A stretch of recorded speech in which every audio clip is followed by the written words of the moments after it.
Visakha drug racket కీలక మలుపు తిరిగింది.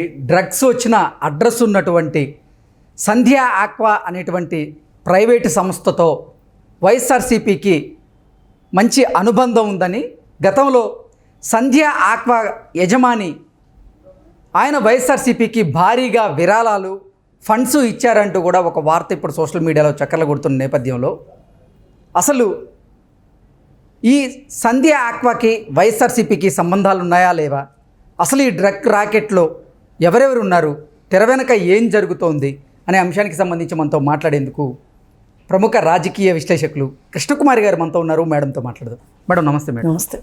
మేడం, విశాఖ డ్రగ్ రాకెట్లో సంచలనమైనటువంటి విషయాలు బయటపడుతూ ఉన్నాయి.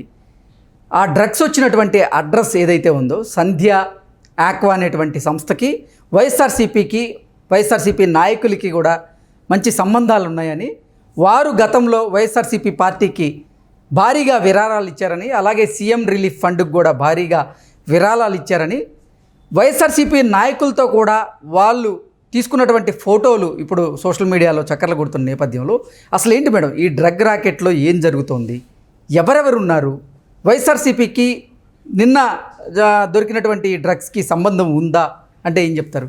అంటే ప్రత్యక్షంగా ఉండకపోవచ్చు. ఇప్పుడు ఒక వ్యాపారస్తుడికి ఒక సంకట పరిస్థితి వచ్చింది. ఎవరైతే అధికారంలో ఉంటారో వాళ్ళు కాపాడారనుకోండి, దానికి ప్రతిఫలంగా వాళ్ళు ఏం చేస్తారు, వీళ్ళకి పార్టీ ఫండ్ ఇస్తారు. ఇది ఒక రకం. రెండో రకం, వ్యాపారస్తులతో కలిసి ఇప్పుడు ఇక్కడ ఏంటి అంటే, నువ్వు నాకు ఇచ్చేస్తే నేను నీకు ఇచ్చేస్తా, నువ్వు నాకు ఇచ్చేస్తే నేను నీకు ఇచ్చేస్తా, ఇది కదా ఒప్పందం.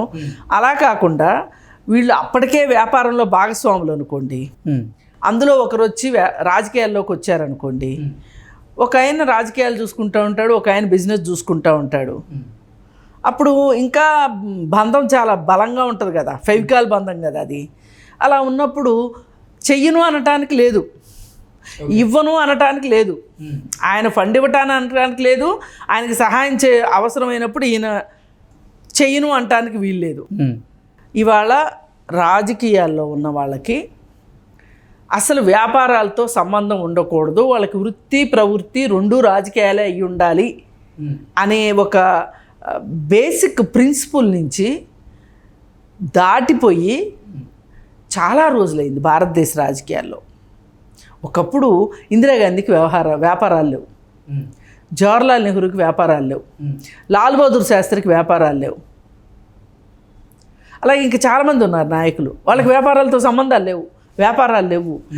ఎప్పుడైతే ఎన్నికల వ్యయాలు పెరిగిపోయినాయో, ఎప్పుడైతే ఏమైనా సరే నేను గెలవాలి అనే ఒక తాపత్రయం రాజకీయ పార్టీల్లోకి వచ్చిందో, రాజకీయాన్ని ఒక వృత్తిగా కాకుండా ఒక వ్యాపారంగా చేసుకోవాలి అనే ఒక ఉద్దేశం ఎప్పుడైతే పెరిగిందో, అంటే ఈ మొత్తానికి డబ్బే కేంద్ర బిందువు. డబ్బు కోసమే రాజకీయాల్లోకి వచ్చేవాళ్ళు, రాజకీయాల్లో ఉన్నవాళ్ళు వ్యాపారాలు చేసేదే డబ్బుల కోసం. ఇలా రెండు వృత్తుల్ని స్వీకరించిన వాళ్ళు ఎవరైతే ఉన్నారో వాళ్ళు పెరిగిన దగ్గర నుంచి ఇట్లాంటి దుర్లక్షణాలు వచ్చేస్తున్నాయి. ఇది ఒక పెద్ద రాజకీయాల్లో ఒక పెను మార్పు అనమాట. ఇవాళ ఈ దేశం ఇలా అయిపోవడానికి కారణం కూడా, ఎప్పుడైతే రాజకీయ నాయకులు వ్యాపార రంగంలో ఉన్న వాళ్ళు రాజకీయ రంగంలోకి వెళ్ళారో, అంటే పార్ట్ టైం రాజకీయాలు చేయటం మొదలెట్టారో, అప్పటి నుంచి ఈ జబ్బు ఈ జాడ్యం పెరిగిపోయింది. అందుకే రాజకీయాల్లో ధన ప్రవాహం కూడా పెంచేశారు. ప్రజల ఇష్టాలతో సంబంధం లేకుండా ప్రజలు అడిగారు అనేది ఒక వంక. ఎవడ ఇవ్వకపోతే ఏం చేస్తారు చెప్పండి? ఓటేయకుండా ఇంట్లో కూర్చుంటారు వాళ్ళు, వేస్తారుగా వచ్చి, లేదు అంటే అడుగుతారు. మొన్న తెలంగాణలో ఒక విలేజ్లో వాళ్ళు, మా రాష్ట్రంలో మా గ్రామంలో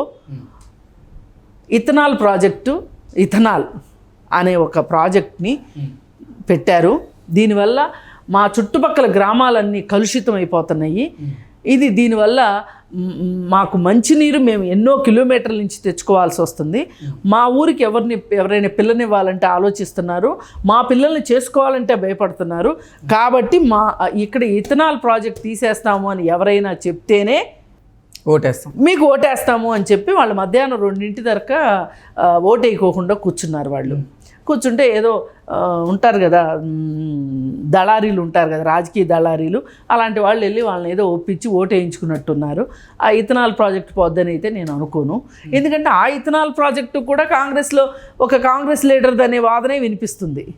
అందుకని అసలు వీళ్ళు మంచోళ్ళు, వీళ్ళు సరైనోళ్ళు, వీళ్ళు గెదవలు, వీళ్ళు చెత్తోళ్ళు అనడానికి లేకుండా అయిపోయింది. మొత్తం గొంగళైపోయింది. గొంగట్లో తింటా ఎంట్రుకులు ఏరుకున్నట్టు అయిపోతుంది. అయితే ఇప్పుడు ఈ డ్రగ్ బిజినెస్, ఇప్పుడు వ్యాపారాలు చాలా ఉన్నాయండి ప్రపంచంలో. డ్రగ్స్ వ్యాపారం ఒకటే వ్యాపారం కాదు. ఇప్పుడు నిన్న మొన్న ఓ పాప ఇక్కడ హయత్ నగర్లో ఒక 6వ తరగతి చదివే పాప ముఖ్యమంత్రికి ఉత్తరం రాసింది. ఏమిటి, మా ఏరియాలో ఒక లిక్కర్ షాప్ ఉంది, ఈ లిక్కర్ షాప్కు దగ్గరలో స్కూల్ ఉంది, ఓ పక్కన గుడి ఉంది, ఇంకో పక్కన వృద్ధాశ్రమం ఉంది, 10:30-11 వరకు ఈ షాప్ దగ్గర గొడవలు జరుగుతున్నాయి, ఈ షాపును తీసేయండి అని చెప్పి ఒక 6వ తరగతి పాప ఉత్తరం రాసింది. అంటే దీని అర్థం ఏంటంటే మనకి ఒక సెంటిమెంట్ ఉంది. గుడి దగ్గర బడి దగ్గర మందు షాప్ ఉండొద్దు, గాంధీ తాతగారి బొమ్మ కిందే కూర్చుని మందు తాగొద్దు, ఇట్లాంటివి ఉన్నాయి మనకి. ఎందుకు ఉన్నాయి? అది ఒక క్రమశిక్షణ.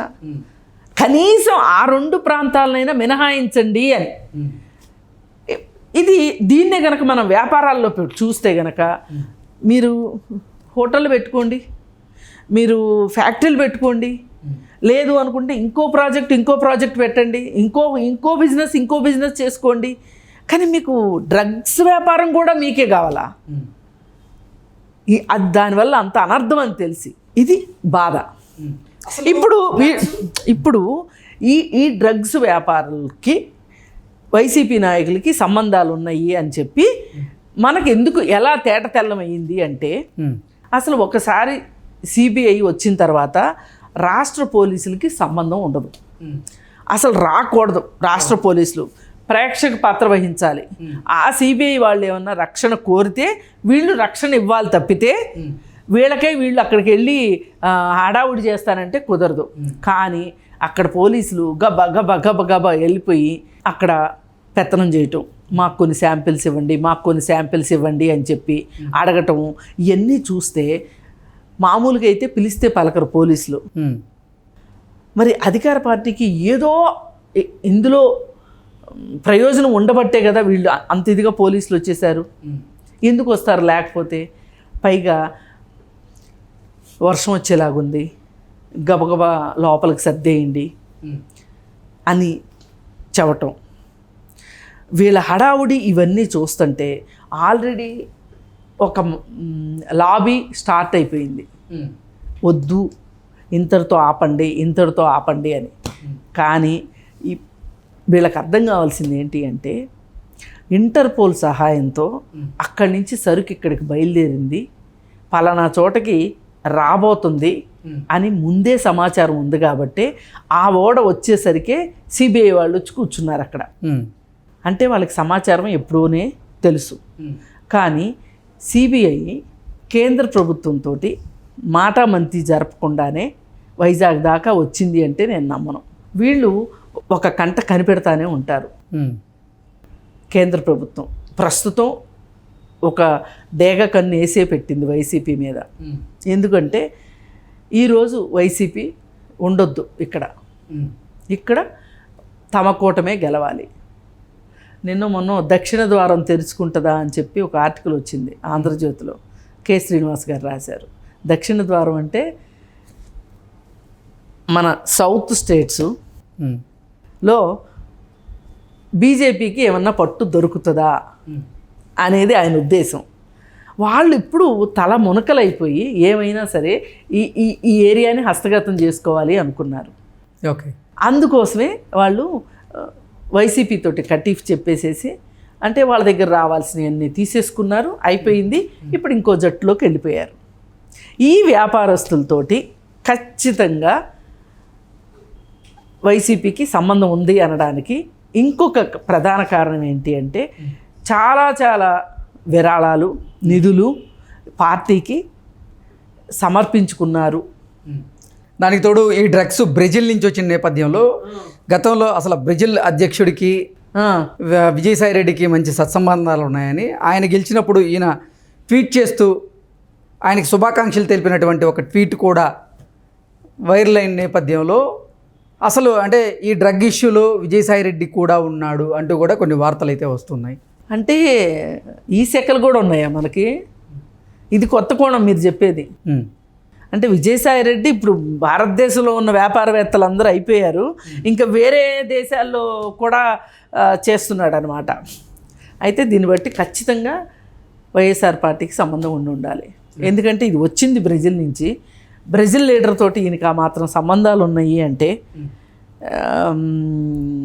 పాపం శ్రీశ్రీ ఎక్కడున్నాడో కానీ చనిపోయి కాదేది కవితకు అనర్హం అని అగ్గిపిల్ల సబ్బుపిల్ల ఇవన్నీ చెప్పారు.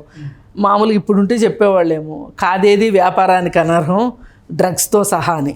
ఓకే, ఏది ఏమైనా ఇది మట్టుకు క్షమించే విషయం కాదు. డ్రగ్స్ విషయం చాలా దేశాలు డ్రగ్స్ రహిత దేశాలుగా మారాలి అని చాలా ప్రయత్నాలు చేస్తున్నాయి, చాలా అవగాహన తరగతులు చేస్తున్నారు, చాలా ఫండ్ పెడుతున్నారు. ఎందుకంటే యువత మత్తుకి చిత్తైపోయి బానిసలైపోయి నిర్వీర్యమైపోయి ఎందుకు పనికి రాకుండా అయిపోతున్నారు అని చెప్పి యువతను కాపాడుకోవాలి అని చెప్పి డ్రగ్స్ మీద ఉక్కుపాదం మోపుతున్నారు.